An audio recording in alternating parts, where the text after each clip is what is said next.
សួស្តីគ្នាយើងថ្ងៃនេះយើងបន្តភាគរបស់យើងទៀតណែឥឡូវគឺយើងចូលមកដល់ភាគទី4ហើយឲ្យមានសុំទោសផងបើថ្ងៃនេះមានសម្លេងរំខានអីព្រោះនៅក្បាច់តែមានហ្នឹងគឺមានគេជួបជុំកម្មវិធីអីចឹងឥឡូវយើងកុំនៅតបាយច្រើនពេកទៅតបាយច្រើនទៀតនឹងអេដមីនតាំងចំហលេងបានសម្រាប់ទៀតឡើយឥឡូវយើងចូលមកកាន់សាច់រឿងរបស់យើងតែម្ដងទេក្រោយពីរៀបចំបទសមឲ្យឪពុករបស់កូនស្រីយើងរួចរាល់កូនស្រីរបស់យើងគឺគាត់អត់សូវមានព្រលឹងនឹងខ្លួនទេគាត់ចេះតែភ្លឹកភ្លើព្រោះគាត់មិនទាន់អាចកាត់ចិត្តបានព្រោះនេះវាពិតជាលឿនខ្លាំងសម្រាប់គាត់ចំណែកឯកូនប្រុសរបស់យើងវិញគាត់ព្យាយាមលួងកូនស្រីខ្លាំងមែនតើមានជាការបារម្ភខ្លាចអូនមានរឿងអីកើតឡើងមកព្រោះបានសន្យាជាមួយលោកអ៊ំរួចហើយថានឹងជួយការពារនិងមើលថែអូនឲ្យបានល្អឥឡូវយើងកាត់មកពេលមួយខែក្រោយមកពេលនេះកូនស្រីរបស់យើងបានធ្វើស្បែកច្រើនហើយដោយសារតែមានកូនប្រុសរបស់យើងនឹងឯងនៅចាំជួយលើកទឹកចិត្តនិងមើលថែថ្ងៃនេះបន្ទាប់ពីមកធ្វើការកូនប្រុសរបស់យើងបានប្រាប់ទៅកាន់កូនស្រីថាល្ងាចគាត់នឹងទៅកាន់ផ្ទះឪពុករបស់គាត់ឲ្យកូនស្រីរបស់យើងរៀបចំខ្លួនទៅព្រោះគាត់និយាយកូនស្រីរបស់យើងទៅជាមួយដែរអត់ហ៊ានទៅអូននៅម្នាក់ឯងទេព្រោះអូនទៅតែបានធូរស្បើយចិត្តខ្លាចថានៅម្នាក់ឯងនឹងឯកាគិតរឿងអ្វីដែលមិនល្អឡើងមកកូនស្រីរបស់យើងក៏បានយល់ព្រមផងដែរព្រោះពេលនេះគឺគាត់ខានចេញទៅខាងក្រៅយូរហើយដោយសារតែនៅកាត់ចិត្តពីឪពុកនឹងឯងគឺធ្វើឲ្យគាត់នៅតែក្នុងផ្ទះមិនបានចេញទៅណាទៅណីកាលមកពេលល្ងាចវិញនេះមកប្រហែលជា2ទៅ3ហើយអ្នកទាំងពីរកំពុងរៀបចំខ្លួននឹងចេញទៅកាន់ខេត្តប៉ៃលិននៅពេលដែលរៀបនឹងបាក់ឡានចេញទៅហ្នឹងកូនប្រុសរបស់យើងក៏បានកលែកមុខទៅឃើញមុខរបស់កូនស្រីមានជាការលេចស្នាមញញឹមចេញមកព្រោះបានឃើញថាពេលនេះអូនកាន់តែប្រសើរឡើងហើយមិនមែនដូចកាលពីមុនទេគឺសុទក់តមួកនៅនឹងឯង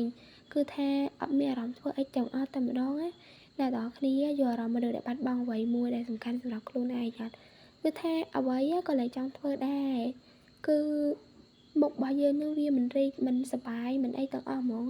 ឥឡូវកុំតប៉ាច្រើនពេកមកចូលទៅកាត់សាច់រឿងរបស់យើងវិញនៅពេលដែលឃើញបងញញឹមបែបនេះក៏ស្រាប់របស់យើងក៏មានជាការញញឹមអៀនអៀនផងដែរព្រោះមនុស្សចាប់ផ្ដើមចាប់អារម្មណ៍លើគេគ្នាយើងក៏ទៅយល់ហើយណាតែដែលគេសម្លឹងមកកាន់គ្រប់បែបនេះគឺថាអៀននឹងឯងហើយក៏ព្យាយាមងាកមកចាញ់ក៏ប្រាប់របស់យើងក្រៅពីឃើញអូនមានអាការៈអៀនខ្លួនបែបនេះក៏មិនហ៊ានសម្លឹងមកអូនទៀតដែរគឺប្រញាប់បាក់ឡានចេញទៅណាមួយខ្លាចទៅដល់នឹងយប់ជ្រៅផងពេលនេះយើងកាត់មកពេលយប់ម៉ោងប្រហែលជា7ជាងទៅហើយកូនប្រុសរបស់យើងគឺគាត់ទៅតែបាក់ឡានមកដល់ទេពេលដែលបាក់ឡើងចូលមកដល់នឹងក៏ស្រាប់តែមានអ្នករត់ទៅបើកទ្វាររបងហើយពេលដែលបើកទ្វាររួចហើយកូនប្រុសរបស់យើងបានបាក់ឡើងចូលមកក្នុងផ្ទះពេលដែលចូលមកដល់នឹងក៏ស្រាប់តែលោកពកនឹងចេញមកទទួលតែស្នាមញញឹមបានតែបន្តិចស្រាប់តែលេចមកនារីម្នាក់ចេញមកម្នាក់នោះគឺជាប្អូនស្រីរបស់ទូប្រុសយើងនឹងឯងនាងមានឈ្មោះថាកូននារីចំណែកឯឪពុករបស់ទូប្រុសយើងក៏មានឈ្មោះថាខ្លួនរតនសម្បត្តិ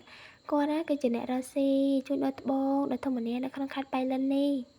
ក្រោយពីកូនប្រុសរបស់យើងចុះពីលើឡានមកក៏បានលើកដៃសំពះជម្រាបសួរទៅកាន់ឪពុកនិងប្អូនស្រីផងដែរព្រោះថាបែកគ្នាយូរហើយរីឯកូនស្រីរបស់យើងវិញ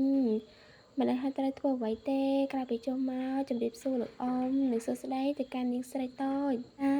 ជាអនាគតប្អូនថ្លៃរបស់ខ្លួនមួយកន្លែងនេះមានថែមណាចំណែកឯឪពុករបស់កូនប្រុសយើងវិញក្រោយពីឃើញកូនស្រីមកជពាក់ជម្រាបសួរមួយខ្លួនបែបនេះគឺថាមានជាការវល់ខ្លាំងមែនតើព្រោះគាត់មិនស្គាល់កូនស្រីរបស់យើងថាជានរណាទេក៏បានសួរទៅកាន់កូនប្រុសថាតើក្មួយប្រុសម្នាក់នេះជាអ្នកណាកូនស្គាល់គេបានយ៉ាងម៉េចកូនប្រុសរបស់យើងក៏បានណែនាំកូនស្រីទៅឲ្យឪពុករបស់ខ្លួនស្គាល់ថាកូនស្រីរបស់យើងមានឈ្មោះថាចាចាត់គេពេលនេះគឺជាក្មេងកំព្រាដែលគ្មានឪពុកម្ដាយនោះទេព្រោះតែឪពុករបស់គេទៅស្លាប់ថ្មីនេះដែរហើយកូនបានស្គាល់ចាចាត់នឹងនៅពេលដែលកូនចូលទៅព្យាបាលជំងឺនៅតាមភូមិបន្ទាប់ពីណែនាំកូនស្រីរបស់យើងឪពុករបស់ខ្លួនបានស្គាល់ហើយកូនប្រុសរបស់យើងក៏បានណែនាំឪពុករបស់ខ្លួននិងប្អូនស្រីទៅឲ្យកូនស្រីរបស់យើងបានស្គាល់ផងដែរបន្ទាប់ពីការសន្ទនានៅខាងក្រៅផ្ទះបានបញ្ចប់ទៅអ្នកទាំងអស់គ្នាក៏បាននាំគ្នាចូលទៅកាន់ផ្ទះរីឯលោកគ្រូរតនសម្បត្តិរបស់យើងវិញបានឲ្យកូនស្រីពៅរបស់គាត់នឹងជូនកូនស្រីទៅរកបន្ទប់ណាមួយដើម្បីសម្រាក ព្រោះគាត់មិនដឹងថានឹងមានភ្ញៀវមកនោះទេទើបមិនបានឲ្យគេរៀបចំបន្ទប់ទុករីឯកូនប្រុសរបស់យើងវិញក៏បាននិយាយគ្នាសំណេះសំណាលពីនោះពីនេះជាមួយនឹងឪពុករបស់ខ្លួនតម្រាំតែអ្នកទាំងពីរនិយាយគ្នាចប់ម៉ោងគឺជិត10ទៅហើយបន្ទាប់ពីនិយាយគ្នារួចរាល់កូនប្រុសរបស់យើងក៏បានសុំខ្លួនសុំឪពុកនឹងទៅសម្រាកមុនព្រោះខ្លួននឹងធ្វើដំណើរមកឆ្ងាយក៏អស់កម្លាំងផងដែរបន្ទាប់ពីកូនប្រុសរបស់យើងមកដល់បន្ទប់នៅរៀបចំសម្រាប់រាងកាយរួចរាល់កូនប្រុសរបស់យើងបានដើរទៅកាន់បន្ទប់របស់កូនស្រីនៅក្បែរខ្លួននឹងឯងមានជាការដាក់តែល្អតាំងដែលមិនពាក់អាយហើយថែមទាំងពាក់ខោជើងខ្លីទៀតផងអូយគ្នាយើងសម័យខ្លួនឯងខ្លះទៅពេលដែលដើរចូលមកដល់ហ្នឹងកូនស្រីរបស់យើងមានជាការភ្ញាក់ខ្លាំងមែនតើព្រោះគាត់មិនបានចាក់សោទ្វារបន្ទប់ទេហើយកន្លែងទៅឃើញកូនប្រុសរបស់យើងមកបង្ហាញខ្លួនបាននេះទៀតហើយគឺគាត់មានជាការមុខក្រហមខ្លាំងណាស់ព្រោះបានឃើញសាច់ដុំ6កងរបស់គេពេញភ្នែកតែម្ដងកូនប្រុសរបស់យើងនៅពេលដែលឃើញកូនស្រីមុខក្រហមបែបនេះគាត់ក៏ដឹងផងដែរតែកូនស្រីរបស់យើងកំពុងតែអៀនជាមួយនឹងរូបរាងរបស់គាត់ក៏បានដើរចូលទៅជិតកូនស្រីរបស់យើងហើយក៏សួរសំណួរកាន់កូនស្រីយើងថាឯងមកនៅទីនេះយ៉ាងម៉េចដែរអាកាសធាតុនៅទីនេះល្អអត់គ្រួសាររបស់ខ្ញុំមិនអីណាឯងអាចទទួលយកបានអត់កូនស្រីរបស់យើងក៏បានទៅវិញថាមិនអីនោះទេខ្ញុំអាចទទួលយកបានព្រោះអ្នកទៅទីនេះពិតជាល្អជាមួយនឹងខ្ញុំខ្លាំងណាស់ខ្ញុំពិតជាទទួលបានភាពកក់ក្ដៅខ្លាំងណាស់ប្រហែលជាមានហើយមើលទៅបើទទួលបានភាពកក់ក្ដៅហ្នឹងឡើងមុខក្រហមអស់ទៅហើយក៏ប្រាប់របស់យើងបន្តពីបានចម្លើយពីកូនស្រីហើយក៏បានដើរទៅបន្ទប់របស់ខ្លួនវិញដើរទៅទាំងសោយផងអីផងព្រោះថាបានមកយោអូននៅមុខក្រហមនឹងឯងណែអ្នកណាគេមិនមុខក្រហមបើមកទាំងដោះអាវបែបនេះកូនស្រីរបស់យើងបន្តពីកូនប្រុសចាក់ចេញទៅខ្លួនក៏តម្រេកថានឹងចង់សម្រាកតែក៏នឹកឃើញទស្សនភាពមុននេះធ្វើឲ្យមុខនឹងក្រហមម្ដងទៀតហើយឥឡូវបានហើយណមើលតើដូចជាវែងពេកហើយនេះសម្រាប់អ្នកនគរហ្វៃលោកបាឡានកំ pl រងចាំនៅភាគទី5ទាំងអស់គ្នាណា